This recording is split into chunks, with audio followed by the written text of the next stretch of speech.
is Tara Furlough, and I am the CEO of Tara Manufacturing. And we manufacture vinyl swimming pool liners and safety covers for in-ground pools.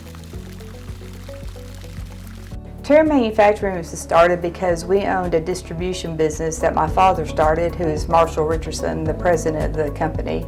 And he was having a hard time getting vinyl liners supplied in a timely manner, so we decided to go ahead and figure out how to produce them ourselves. So that's how Tara Manufacturing came into existence, making the liners for the distribution. And then that company grew into a big success, and we were able to have a quick turnaround, the fastest in the industry at the time.